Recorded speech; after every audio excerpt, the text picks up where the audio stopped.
Nós estamos aqui pedindo urgência para esse projeto de lei complementar que estamos aprovando hoje. Com ele, nós resolveremos esse impasse e fortaleceremos a Operação Lava Jato, que sem dúvida foi golpeada violentamente na última semana, fragilizada. Eu não considero que seja o enterro de luxo da Operação Lava Jato, porque ela sobreviverá a essas intempéries, a esses obstáculos, superará esses obstáculos. É preciso que supere e que vá adiante, defendendo a Operação Lava Jato de um lado e assistindo à tentativa de desqualificação dela do outro lado.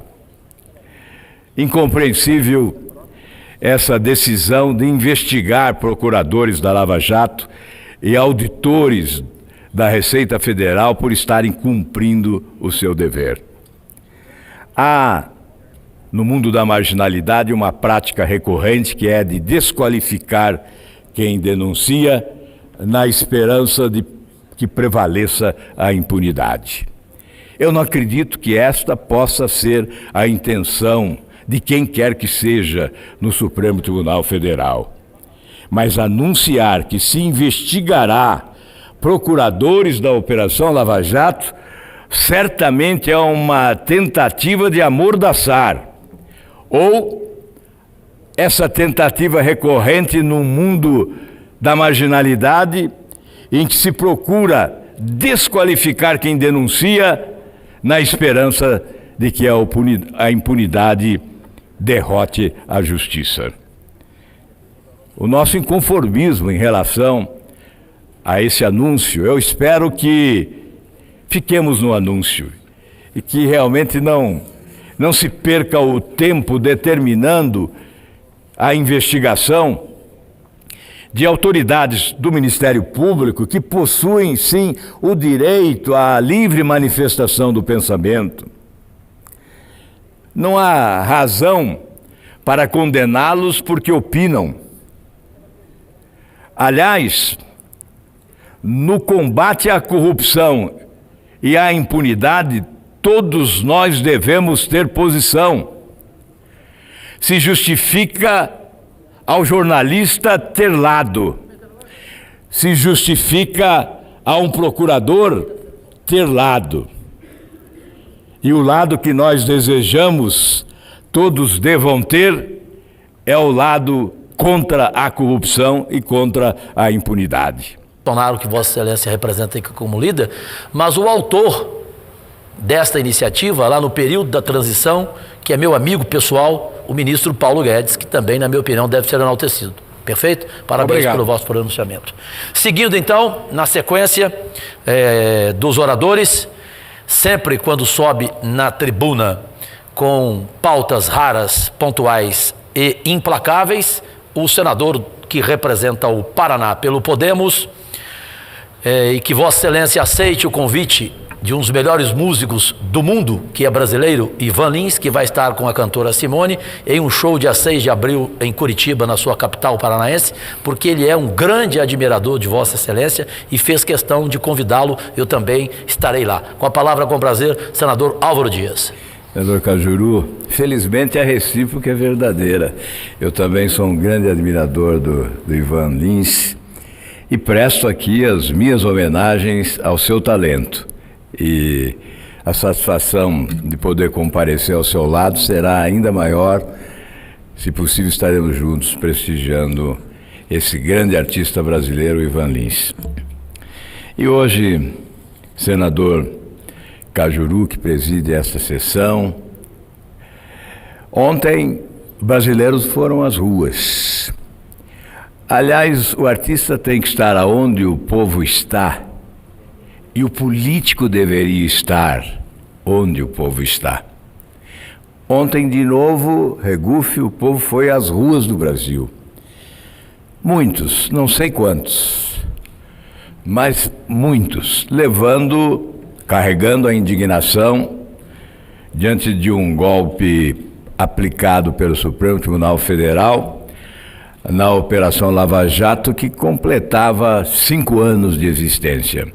Sem dúvida, o maior golpe aplicado na Operação Lava Jato nesses últimos 5 anos. Inexplicável, porque, peculiaridades à parte, eu diria preciosismos jurídicos à parte, o que vale nesta hora é a aspiração do povo brasileiro. E a Operação Lava Jato é a prioridade nacional. Para o povo do Brasil, a Operação Lava Jato foi um despertar de esperança em relação ao nosso futuro. Sobretudo, ressuscitou as esperanças de que é possível a consagração de uma nova justiça nesse país, já que até ela, o conceito arraigado na consciência do povo brasileiro é de que aqui no nosso país a justiça só se prestava a colocar na cadeia os pobres. Depois da Operação Lava Jato, esse conceito foi substituído. Poderosos foram para a prisão. Políticos, até ex-presidente da República, ex-governadores, ex-ministros, presidentes de partidos, tesoureiros, parlamentares, presidente de Câmara, enfim, banqueiros, empreiteiros, marqueteiros, figuras de notoriedade pública foram levados à prisão na esteira de uma operação que, eu repito, reabilitou as esperanças do nosso povo num futuro melhor para esse país. Os ventos da mudança estavam soprando. Sopraram nas ruas a partir de 2013, quando multidões protestaram. Invadiram instituições sagradas do Estado de Direito, como o Ministério Público, Polícia Federal, que mudaram. Tornaram-se mais fortes, independentes, autônomas, mais eficientes e começaram a prestar o grande serviço recuperador do ânimo da sociedade de um país claudicante em razão dos escândalos de corrupção.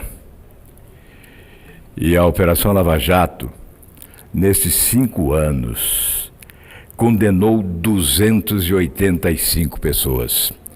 Foram 285 condenações, num total de mais de 3.000 anos de cadeia.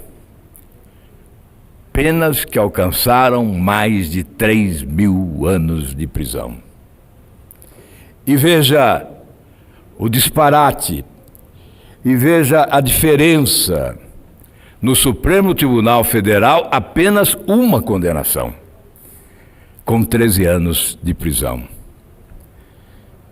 E querem preservar o chamado foro privilegiado, essa instituição do atraso, do retrocesso, da injustiça, essa instituição, ou esse instituto do foro privilegiado, que rasga a Constituição, notadamente no artigo 5º, que dispõe sobre igualdade, somos iguais perante a lei. E há aqueles que querem retardar a votação do projeto que acaba com o foro privilegiado e que está aguardando deliberação na Câmara dos Deputados. Por quê? Quem tem medo? O que está por trás dessa estratégia de protelação? Passou pelo Senado, aprovado por unanimidade. Passou pela Comissão de Justiça da Câmara, também por unanimidade. Passou pela Comissão Especial, que analisou tecnicamente a proposta, por unanimidade. E agora esbarra numa estratégia maldosa de protelação para salvaguardar o interesse de alguns marginais que esperam a prescrição das ações que os atormentam na esteira da Operação Lava Jato. Nós queremos aplaudir a iniciativa de deputados do Podemos na Câmara dos Deputados, o deputado Igor Timo e Roberto de Lucena, que apresentaram um projeto exatamente para alterar essa decisão infeliz do Supremo Tribunal Federal, que se deu por 6 votos contra 5, transferindo ações complexas que envolvem corrupção, lavagem de dinheiro, corrupção na administração pública para a Justiça Eleitoral. E nós estamos hoje aqui também apresentando um novo projeto de lei complementar que exclui da Justiça Eleitoral a competência para processar e julgar os crimes cometidos contra a administração pública e aqueles que lhes forem conexos, dando outras providências. Portanto, na contramão do que deseja o Supremo Tribunal Federal, que, aliás, com o placar de 6-5, deu uma trombada na expectativa do nosso povo de ver a Operação Lava Jato concluir com resultados inquestionáveis. Por que transferir a Justiça Eleitoral? Teria condições a Justiça Eleitoral de julgar ações complexas de lavagem de dinheiro, de corrupção, enfim? Nós entendemos que não. A ex-ministra Calmon afirmou que o Supremo Tribunal Federal tentou preparar ou preparou o enterro de luxo para a Operação Lava Jato. E ela destaca que a Justiça Eleitoral não tem condições, não em razão da estrutura, porque a ausência de estrutura, segundo ela, é contornável. O que não há é garantia que torna os juízes vulneráveis para julgar casos desta natureza. Porque eles são escolhidos politicamente. São desembargadores e advogados escolhidos politicamente com mandato provisório, com uma remuneração expressiva, com um abono de R$8.000. E o Joaquim Barbosa também lembra, ponto importante, 1/3 dos integrantes da Justiça Eleitoral são advogados. E eu afirmo, advogados militantes, que podem perfeitamente, durante o dia, preparar a defesa dos seus clientes e à noite, com a toga de juízes, julgá-los. Portanto, não é esse o caminho de uma nova justiça. É preciso, inclusive, questionar a Justiça Eleitoral em razão do modelo próprio, do modelo único existente no Brasil. Não há modelo semelhante em nenhuma nação do mundo. É preciso também, nessa hora, questionar, inclusive, os gastos. Em 2017, sem eleição, a Justiça Eleitoral consumiu mais de R$7 bilhões do dinheiro público. Aliás, senador Cajuru, senador Lucas, quando nós chegamos aqui diante do prédio do Tribunal Superior Eleitoral, nós imaginamos estar em Dubai, diante de um hotel 5 estrelas. Em razão da luxuosidade deste monumental edifício que abriga a Justiça Eleitoral no nosso país, como se vivêssemos a abastança e a prosperidade. Há que se questionar, sim, esse modelo de justiça eleitoral, mas não é o caso agora. Nesse momento, nós estamos apenas condenando a decisão do Supremo Tribunal Federal como contrária aos interesses de uma nova justiça no nosso país. Eu Acho que fazer a defesa da Operação Lava Jato deveria ser uma missão de todos nós, porque é isso que a população deseja. Defender a Operação Lava Jato é sem dúvida enaltecer o papel desempenhado por investigadores da Polícia Federal, do Ministério Público e de julgadores, especialmente da Justiça de primeira e de segunda instância, que cumprem rigorosa e exemplarmente o seu papel. Nesse momento de transição para o futuro do país, complexo, nervoso, mas de fundamental importância na construção da nação que todos nós desejamos. Vamos continuar defendendo a Operação Lava Jato. Eu espero que projetos dessa natureza possam ser colocados na ordem do dia imediatamente, senador Cajuru. Nós estamos aqui pedindo urgência para esse projeto de lei complementar que estamos aprovando hoje. Com ele, nós resolveremos esse impasse e fortaleceremos a Operação Lava Jato, que sem dúvida foi golpeada violentamente na última semana, fragilizada. Eu não considero que seja o enterro de luxo da Operação Lava Jato, porque ela sobreviverá a essas intempéries, a esses obstáculos, superará esses obstáculos.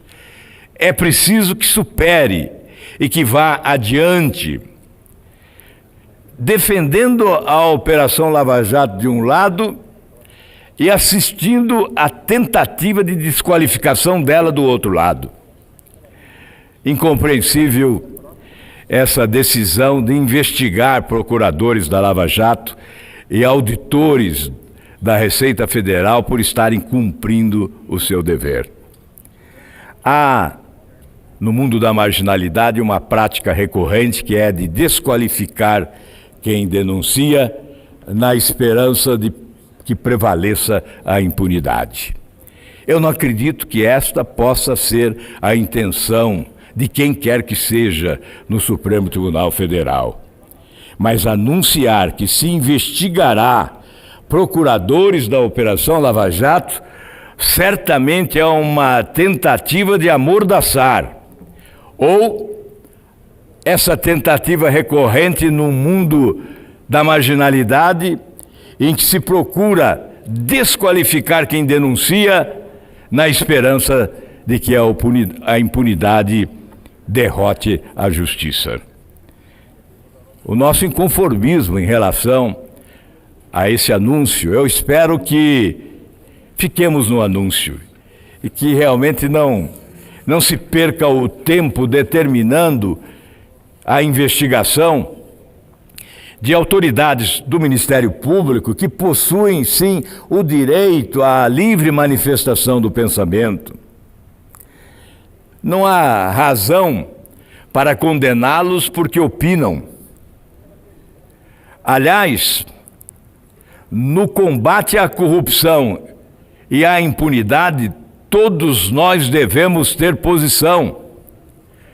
Se justifica ao jornalista ter lado, se justifica a um procurador ter lado. E o lado que nós desejamos todos devam ter é o lado contra a corrupção e contra a impunidade. Que os procuradores se manifestem contra a corrupção, que procuradores se manifestem contra a impunidade e contra as injustiças. E nós haveremos de continuar respeitando a sua imparcialidade. Não podemos de forma alguma confundir manifestação de indignação em relação a fatos que ocorrem em nome da impunidade e da corrupção com imparcialidade ou com seletividade no cumprimento da missão. Nós estamos aqui diante de um fato concreto no Senado Federal. Há aí um requerimento que pede a instalação da CPI denominada de Lava Toga. Alguém diz, é um conflito entre os poderes, ou é a crise institucional que se estabelece? E eu digo, não é a CPI que provoca a crise. A crise existente que nos leva a um divórcio entre as instituições públicas e a sociedade se dá em razão do comportamento, da atitude de autoridades brasileiras instaladas nos três poderes, no legislativo, no judiciário e no executivo. Esse divórcio é visível. E o divórcio das instituições com as aspirações do povo brasileiro é a negação da República. Por essa razão, senador Cajuru, durante a campanha eleitoral, eu pregava a refundação da República. E esta é uma causa presente. Temos que refundar a República, porque o que temos mais se parece com o império, já que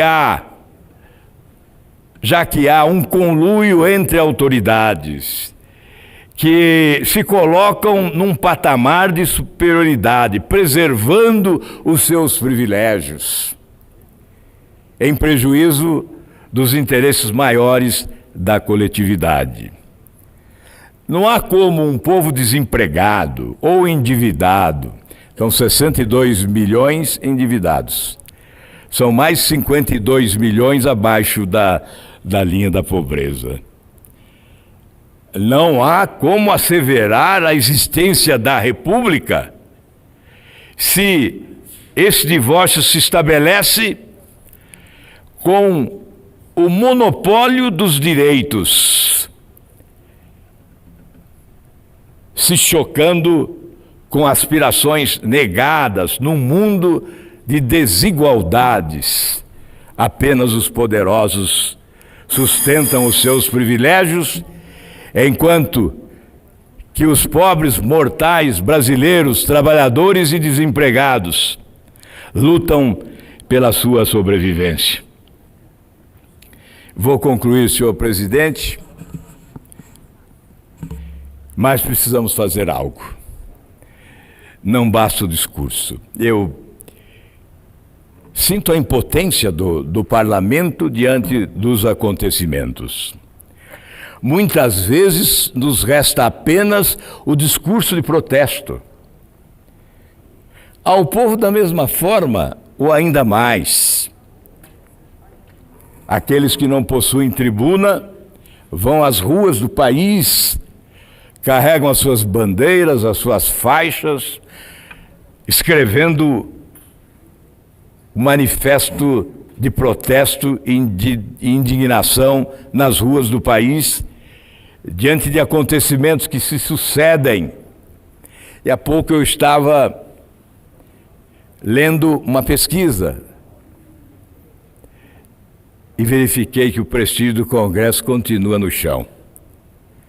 Mas tivemos uma eleição recente, houve grande renovação.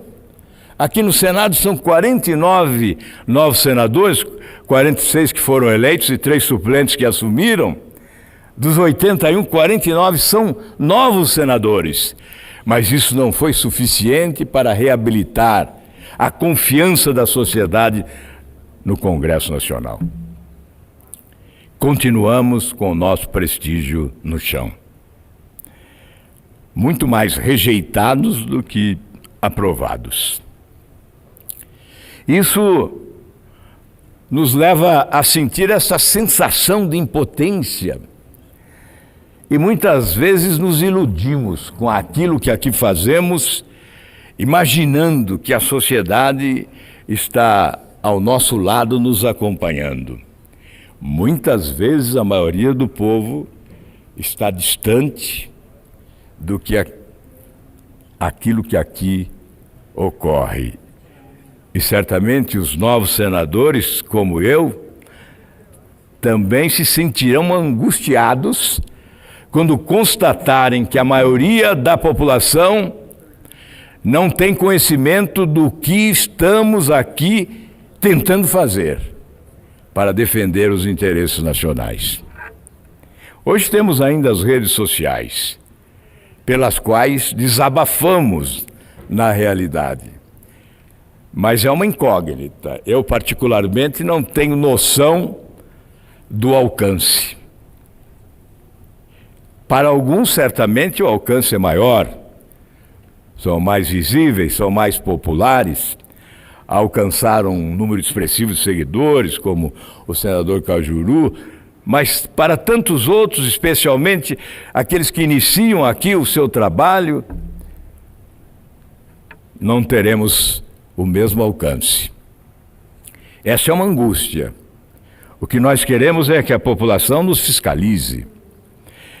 O que nós queremos é trazer a sociedade para o nosso lado. Queremos que a população esteja realmente do nosso lado, para que nos tornemos fortes, superiores às dificuldades e possamos vencer os desatinos daqueles que ousam afrontar as aspirações do nosso povo com atitudes que afrontam a nossa realidade, que se chocam com as aspirações da nossa gente, como aqueles 5 ministros, me perdoem, nós temos que respeitar, mas nós não podemos concordar. Exatamente 6. Nós temos que aplaudir o comportamento de 5 ministros, mas não podemos concordar com a posição de 6 ministros. Posição infeliz, porque a soberania popular foi ignorada nesta hora. A legislação pode ser interpretativa e pode-se adotar flexibilidade na interpretação da legislação vigente.